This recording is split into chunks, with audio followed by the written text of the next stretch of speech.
Sebagai contoh, Pak Gubernur ada namanya program pemutihan pajak. Oke, betul. Kami sampling langsung ke beberapa daerah, ada yang belum tahu. Rangga Lesmana, PLT Kepala Dinas Komunikasi Informasi Persandian dan Statistik Provinsi Kalimantan Tengah. Ya. Selamat datang di podcast Ruang Redaksi Pak Kadis. Terima kasih. Sehat Pak Kadis? Sehat, alhamdulillah. Alhamdulillah. Terima kasih Pak Kadis sudah meluangkan waktu untuk berhadir di podcast Ruang Redaksi. Dan kami merasa alhamdulillah senang sekali hari ini kita kedatangan anak muda yang visioner, luar biasa, yang beberapa waktu yang lalu diamanahi oleh gubernur kita, Bapak Haji Agustiar Sabran, untuk memimpin sebuah instansi yang memiliki peran penting di era digitalisasi ini. Di mana kita tahu digitalisasi ini merupakan hal yang penting dan tidak bisa terpisahkan di era pemerintahan saat ini. Nah, mungkin ini Pak Kadis, kita langsung saja untuk mengawali ini bisa disampaikan secara sederhana seperti apa era digitalisasi di dunia pemerintahan saat ini nih Pak Kadis. Baik, terima kasih. Saya sudah satu kehormatan nih Bang, diundang ke Kalteng Pos. Siap. Karena ya Kalteng Pos ini kan salah satu rujukan berita di Kalimantan Tengah. Terima kasih Pak Kadis. Dan insya Allah terus konsisten lah. Dari awal berdiri sampai sekarang kan terus menjadi rujukan. Siap bekerja sama Pak Kadis. Siap. Setiap pagi pasti yang saya lihat pertama Kalteng Pos dulu. Alhamdulillah, terima kasih. Begitu juga Pak Gubernur, Pak Wakil Gubernur. Baik, berkaitan apa yang Abang tanyakan tadi, kita paham bahwa saat ini memang sudah era digital dan media terus berkembang. Kami juga di pemerintahan, di bawah arahan Bapak Gubernur, ingin menunjukkan bahwa pemerintahan yang dipimpin oleh Bapak Gubernur ini juga adaptif dan sangat komunikatif. Komunikatif itu kan artinya luas. Ya. Ada komunikasi dua arah yang terjadi. Ya. Ada yang memberikan informasi, ada yang menerima informasi. Betul. Pemerintah dengan kinerja yang ada, yang sudah dijalankan Bapak Gubernur dengan sangat kencang di 100 hari pertama beliau. Gaspol punya lah. Gaspol. Dan beliau sudah mengatur komposisi timnya ini dengan baik, sehingga dengan keinginan beliau dan visi beliau yang sangat luar biasa, 100 hari ini kami rasa sudah tercapai semua. Teman-teman kan sudah press release juga. Betul, kita betul, kan luar biasa. lebih dari 100% capaian. Yeah. Jadi ketika beliau bekerja dengan sangat kencang, tanpa publikasi yang maksimal, juga informasi ini akan kurang bisa diterima oleh masyarakat. Oleh karena itu kami harus mengiringi kecepatan pekerjaan beliau dengan kecepatan kami dalam menyampaikan informasi kepada publik. Oke. Di satu sisi kami juga terus menjaga kualitas, sehingga apa yang diterima oleh publik itu sesuai dengan kenyataan yang ada. Kita juga tidak melebih-lebihkan, dan tentu saja bantuan dari teman-teman media, terutama Kalteng Pos, sangat kami harapkan. Karena Kalteng Pos ini kan jangkauannya Kalimantan Tengah. Betul. Puluhan ribu bahkan ratusan ribu orang yang membacanya setiap hari. Ya. Dan kita juga untuk diketahui masyarakat Pak Kadis, kita juga sudah multi platform sekarang tentunya, karena memang sudah eranya seperti yang Pak Kadis sampaikan seperti itu, mau tidak mau kami multi platform. Kami ada di YouTube, Facebook, Instagram, medsos dan lain sebagainya. Online kami ada beberapa seperti itu yang bisa mensupport dengan viewer yang jutaan seperti itu.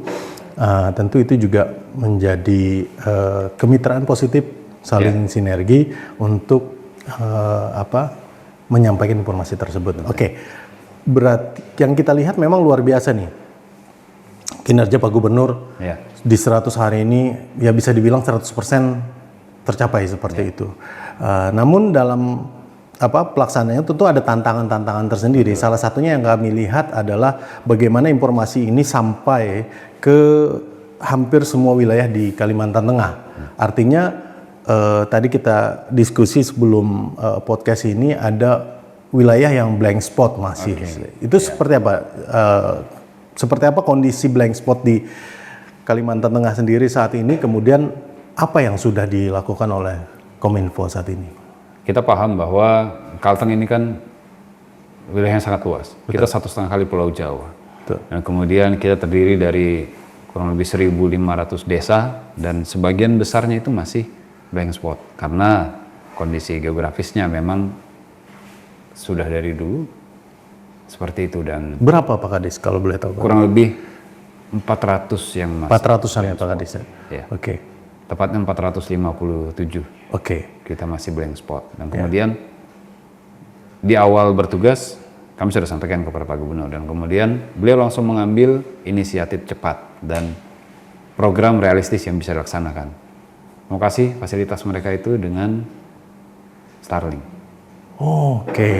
Jadi ini inisiasi dari Bapak Gubernur dan ide itu muncul sesaat setelah saya sampaikan permasalahannya. Jadi visinya ini akses internet sampai ke desa gitu? Betul. Internet pedalaman judulnya.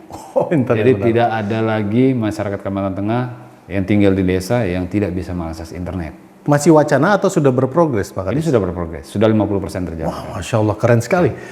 Karena Pak Gub gaspol, tim di bawah juga harus gaspol. Itu lumayan itu istilahnya untuk... Tantangan kita memang jangkauan daerah-daerah. Seperti di Katingan, kemudian ada di daerah Kapuas juga yang lumayan memakan waktu dan pengorbanan tenaga dari teman-teman. Tapi itu tidak menjadi halangan karena kita mau mewujudkan mimpi Pak Gubernur bahwa tidak ada lagi blank spot di Kalimantan Tengah. Berarti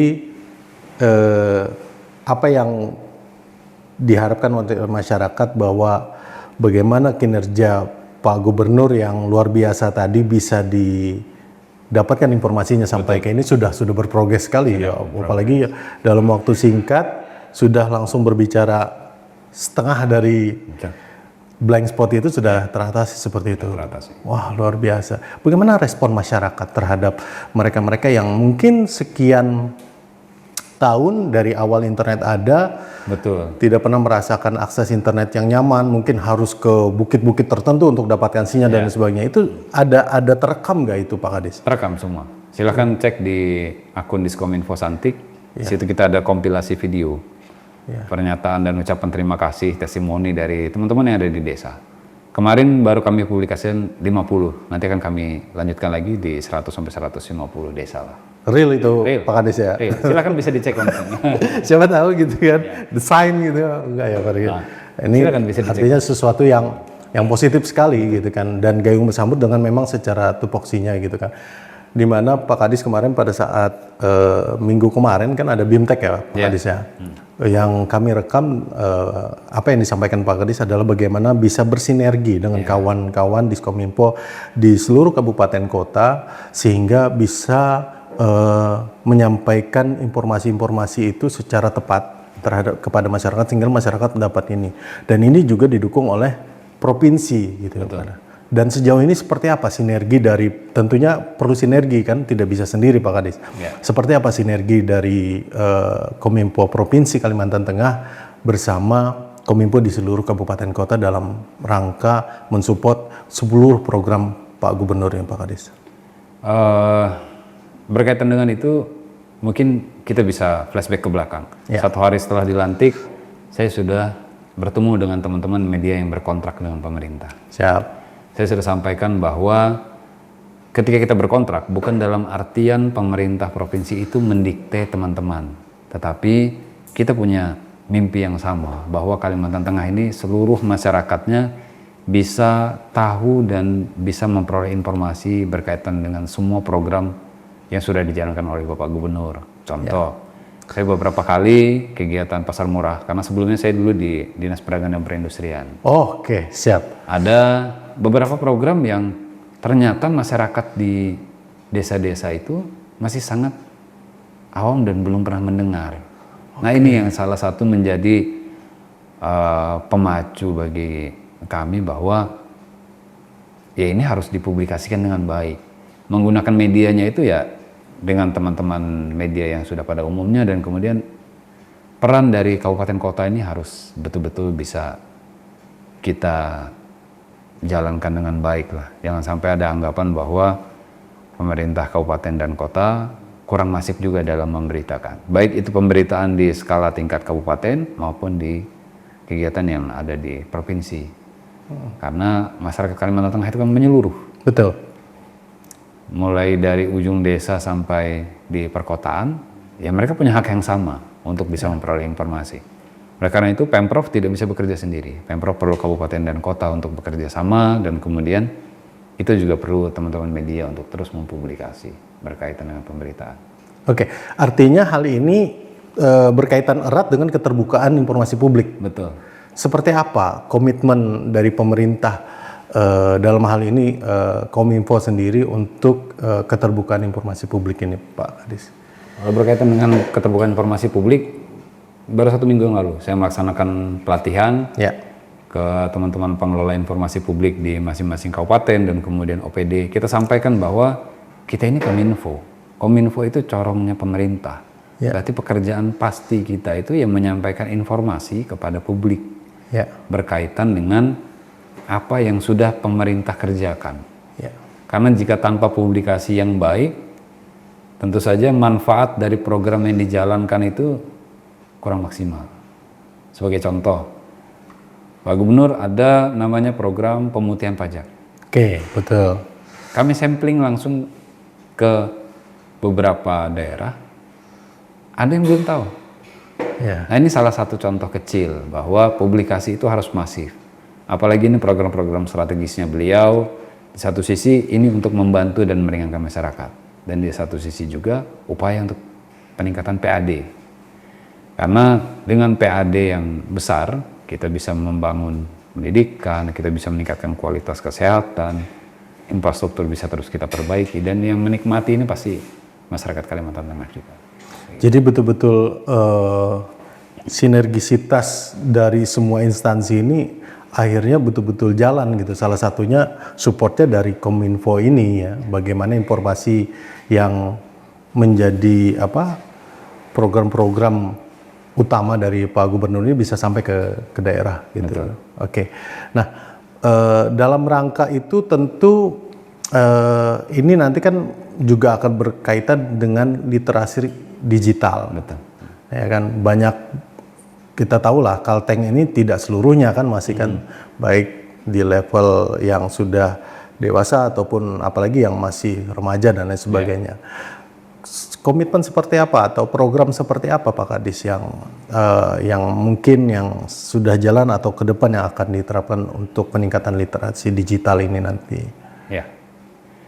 Salah satu kegiatan yang sudah kami laksanakan selama ini berkaitan literasi digital. Kami memasifkan pergerakan pemberitaan dari Kominfo.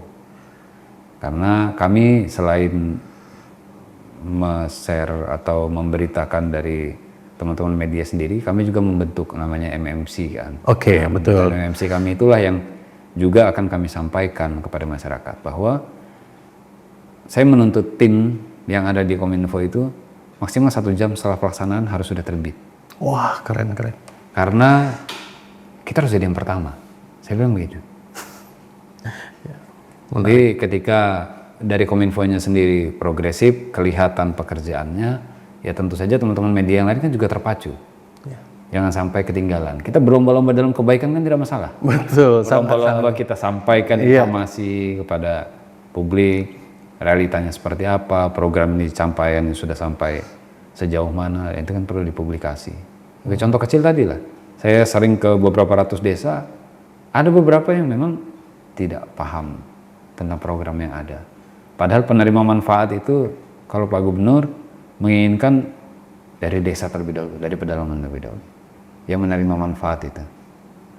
Jadi ini salah satu pemacu kami biar kerja keras untuk publikasi dan menyampaikan informasi lah. Dalam rangka mendukung dari tersampainya informasi terkait program-program utama tadi dari Pak Gubernur. Nah, tentunya ini kan selaras nih, penyampaian ini akan bersinggungan Pak Kadis dengan disinformasi. Baik. Bahkan sampai di level hoax. Ujaran-ujaran yang opini-opini yang mungkin program Pak Gubernur yang luar biasa positif, namun itu tadi tidak tersampaikan karena ada disinformasi, kemudian ada hoax. Bahkan disusupi hoax, bahkan yang kelasnya sudah beropini yang cenderung menggiring opini negatif. Seperti apa dari Kominfo melihat ini? Kalau kami mengambil langkah ini, yang pasti kami harus proaktif. Proaktif dulu, melihat dengan kondisi yang ada, sehingga setiap ada pertanyaan atau ada upaya untuk framing yang tidak baik, kami luruskan. Kami hanya menyampaikan informasi, kami luruskan faktanya seperti apa, kami detailkan program ini seperti apa. Berarti standby ini terus standby melihat itu. Betul. Dan kami kan juga aktif berkomunikasi dengan teman-teman media. Ketika ada satu hal yang memang salah kaprah, ya harus sama-sama kita luruskan. Kita buka faktanya seperti apa. Begitu. Berarti tadi dengan komitmen keterbukaan informasi publik, kemudian komitmen juga untuk peningkatan literasi digital. Betul. Seperti itu. Ini sebagai salah satu sekian dari upaya-upaya untuk meminimalisir dari hoax dan disinformasi ini ya Pak Kadis ya. Dan itu sangat positif sekali gitu kan. Oke, kalau misalnya sisi lain Pak Kadis, sisi lain, apalagi Pak Kadis tadi bilang dulu di Perindak, otomatis cukup dekat nih dengan UMKM, betul, ya kan? Dan di situ tentu akan ada juga bagaimana support dari Kominfo ini untuk UMKM dan mereka para pelaku bisnis digital dan lain sebagainya yang bersinggungan dengan digitalisasi ini. Seperti apa program-program yang saat ini dan ke depan yang akan ini Pak Kadis? Kalau saat ini yang sudah betul-betul dilaksanakan dan sangat terlihat masif, salah satunya itu Huma Betang Night. Chef Day Night itu. Wah, itu luar biasa itu. Car Free Night. Car Free Night. Jadi inisiasi ini dari Bapak Gubernur, beliau menginginkan bahwa masyarakat Kalimantan Tengah ini harus punya ruang publik untuk berkreasi, untuk ada kegiatan ekonomi dan ya kegiatan seni dan budaya serta kegiatan positif lainnya lah yang kita wadahi oleh pemerintah. Dan ternyata ini terbukti ribuan masyarakat merasakan ya rekreasi lah dengan kepenatan mereka bekerja, mencari nafkah segala apa, dan kemudian di situ ada ruang juga untuk teman-teman UMKM. Nah, kemudian melalui Dinas Perdagangan dan Perindustrian serta Dinas Koperasi, Pak Gubernur punya program untuk pelatihan kepada IKM serta UMKM. Kita latih mereka bagaimana jualan online. Oke. Untuk memperluas segmen pasarnya. Karena sudah masanya kan. Dan pada saat di Dakprin kemarin, kita menjalankan program pelatihan. Salah satu arahan dari Bapak Gubernur bagaimana IKM, UMKM yang ada di Kalimantan Tengah ini bisa terus meningkat penghasilannya. Ya salah satunya dengan memperluas pasar berarti kan. Ya. Ini sudah eranya digital. Jadi saya datangkan kemarin pelatih-pelatih yang memang pelaku usaha. Ada yang jualan peci, hanya jualan peci, itu omsetnya 1 miliar 1 bulan. Palangkaraya? Bukan Palangkaraya, tapi dari luar saya datangkan. Di sebagai narasumbernya? Betul. Kita perlihatkan bahwa ya sama, dari nol juga memulai. Jualannya hanya peci gitu? Peci. Sudah eranya e-commerce memang. Betul. Nah, Kalimantan Tengah ini kan banyak produk, saya bilang. Kemudian batik-batik kita juga bagus, kemudian manik-manik, gelang, kalung, segala itu kan ada keunikan. Contohnya saya pakai lah saat ini kan, ada keunikannya. Iya. Dan pasti segmen pasarnya ada. Yang paling banyak kemarin di-download mereka untuk pelatihan dan diikuti itu bagaimana jualan di salah satu marketplace. Nah, ternyata kesadaran itu sudah muncul bahwa pasar terbesar itu ada di digital. Oke, keranjang kuning, keranjang oranye, keranjang itu lah ya. Ya, klik keranjang dulu. Oke. Jadi, kita latih juga mereka bagaimana caranya dapat akses keuangan, perbankan. Karena itu perlu ternyata, Bang. Oke. Jadi jangan sampai ada anggapan bahwa program Bank Kalteng itu kan banyak yang sudah dikeluarkan. Dan ini sesuai dari arahan Pak Gubernur bahwa kita bantu masyarakat untuk dapat mudah akses keuangan. Tapi kembali lagi, akses keuangan itu akan bisa diakses ketika si calon pengusahanya ini punya catatan yang rapi, punya rekod keuangan yang baik, bisnisnya berjalan. Nah, kita mengambil peran masing-masing. Dinas Perindustrian dan Perdagangan mengambil peran bagaimana mempersiapkan para UMKM dan IKM-nya ini bisa mengakses keuangan Bank Kalteng nanti yang memberikan pinjamannya. Seperti itu. Jadi hulu ke hilirnya memang UMKM dan IKM ini harus kita tata dan kita persiapkan. Dan itu masyarakat melihat Pak Kades sangat terekam dari tampilan layar drone yang cukup viral itu, bagaimana suasana CF Night itu. Wah, luar biasa. Memang betul-betul masyarakat kita, bahkan sebagian besar karyawan Kalteng Pos ini hadir di sana. Betul kata Pak Kades tadi, melepas penat setelah bekerja dan sebagainya. Weekendnya betul-betul jadi terasa gitu. Sambil diminum Pak Kades, sambil santai kita. Bismillah. Jadi program ini bukan hanya di atas kertas dan wacana, tapi langsung dieksekusi oleh Pak Gubernur. Dan yang kami lihat ini luar biasa ini Pak Kades. Jadi kami langsung berpikir begini, pilihan tepat gitu loh anak muda, karena Pak Gub ini luar biasa. 100 hari kerja ini kencang sekali, di mana-mana ada. Bukan hanya di Palangkaraya, wah nanti ke Sukamara, nanti ke Mura, nanti kemana, ke ujung. Tanggal 21 ke Gunung Mas. Wah, luar biasa memang. Dan daerah Barito.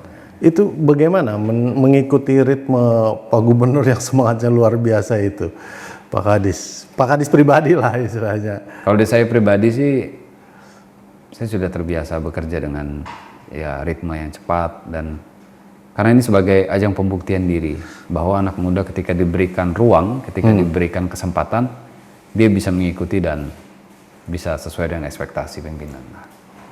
Dan berbagai pengalaman juga Pak Kades pernah kepala desa, lurah, camat juga. Itu bagaimana dulu? Bisa cerita sedikit Pak Kades, dinamika memimpin daerah skup kecil, lebih besar seperti itu. Saya dulu mulainya dari staf di protokol. Staf protokol, kemudian pernah di keuangan juga, kemudian pernah di sekretaris lurah pernah, di kelurahan pernah, di kecamatan pernah, di sekdis dispora sini juga pernah kan. Kemudian di Dakprin, dan sekarang di Kominfo. Jadi dinamika menghadapi ASN dan non ASN yang berbeda latar belakang, berbeda gaya kerja, ya sudah lumayan lah. Saya di ASN kan kurang lebih 11 tahun lah sudah. Bukan pemain baru juga gitu kan, istilahnya tidak. Alhamdulillah banyak tantangan yang ini gitu kan. Pak Kades ini kan mewakili generasi muda nih kan. Generasi milenial dan Z lah. Kalau sekarang sudah bahkan alfa gitu kan istilahnya. Apa nih Pak Kades yang kepikiran dan bahkan sudah mulai diprogramkan untuk kawan-kawan generasi milenial, Z, bahkan alfa nantinya dari Kominfo Santik ini, Pak Kades? Yang pasti dari Kominfo ini kami ingin memberikan, karena saya keterwakilan dari anak muda Bang. Saya ingin menunjukkan bahwa anak muda ketika diberikan ruang untuk berkarya, pasti akan bisa maksimal. Tapi jadi kesempatan ini kami perolehkan atas izinnya dari Bapak Gubernur. Ketika beliau mempercayakan kepada kami yang mewakili anak muda, pasti akan kami laksanakan dengan sebaik mungkin. Sehingga saya, karena Abang tadi sebut mewakili anak muda, muda kan? Mau. Betul kan? Saya udah 34 tahun Bang. Oh siap, muda kan masih kan? Milenial lah ya. Jadi ketika kita tumbuh, nggak mau dibilang Gen Z nih ya. Ketika kita tumbuh di lingkungan yang terus positif, pasti diri akan terpacu lah untuk bisa bersaing. Bersaing itu dalam arti untuk kebaikan. Karena anak muda ini kan perlu pembuktian diri. Pembuktian diri kalau tidak diimbangi dengan kemampuan ya agak susah juga Bang. Karena saya percaya di hidup ini konsep beruntung itu sepertinya sangat minim. Beruntung itu mungkin lebih ke ketika ada kesempatan dan kita ada kemampuan. Ketika kita mampu dan ada kesempatannya, ya muncul keberuntungan itu muncul. Jadi anak-anak muda ini jangan hanya basic skill saja, berarti harus melengkapi diri dengan hard skill, soft skill itu harus semua Bang. Tantangannya udah memang begitu ya Pak Kades ya? Di era digital ini kan anak muda lebih mudah untuk belajar. Betul, Di terbuka. buka YouTube bisa aja. Cukup 10 menit, 15 menit. Dan itu masih saya terapkan sampai sekarang. Oke. Pilihannya mau yang scroll untuk yang positif apa negatif gitu kan? Betul. Sampai saat ini ya berita juga oke, ya disempatkanlah membaca itu. Karena anak muda ini kan anggapan orang minim pengalaman. Ya. Kemudian ya mungkin minim pengetahuan juga. Nah, cara kita shortcutnya, jalan pintasnya ya banyak-banyak cari referensi, Bang. Oke. Kalau nggak begitu ya kita ketinggalan sih. Dan infonya ada plan untuk apa program untuk yang menantang anak muda untuk apa tadi yang untuk dengan Pak Gubernur itu Pak Kadis. Itu gimana bisa diceritain Pak Kadis? Jadi rencana program dalam waktu dekat ini nanti setelah diberikan arahan oleh Bapak Gubernur, kami menginginkan anak muda di Kalimantan Tengah ini juga punya kesempatan dalam artian mereka bisa memberikan masukan kepada pemerintah dan memberikan masukan itu juga arahnya langsung ke kebijakan publik lah. Nanti kami bentuk tim sesuai arahan dari Bapak Gubernur bahwa apa yang mereka usulkan itu bisa direalisasikan, tapi mereka juga menjadi bagian dan jadi saksi langsung. Bahwa dalam pengambilan keputusan itu banyak hal yang harus dipertimbangkan, banyak hal yang harus diperhatikan, banyak pihak yang harus kita ajak komunikasi. Jadi ke depan generasi muda Kalimantan Tengah sudah siap dengan kondisi itu. Jadi mereka melihat langsung bagaimana dinamisasinya pemerintahan itu. Betul. Menarik Pak Kadis, sejumlah diskusi terkait digitalisasi ini mungkin sebagai closing statement nanti bisa disampaikan kepada seluruh masyarakat Kalimantan Tengah seperti apa mereka menghadapi tantangan era digital ini, era informasi.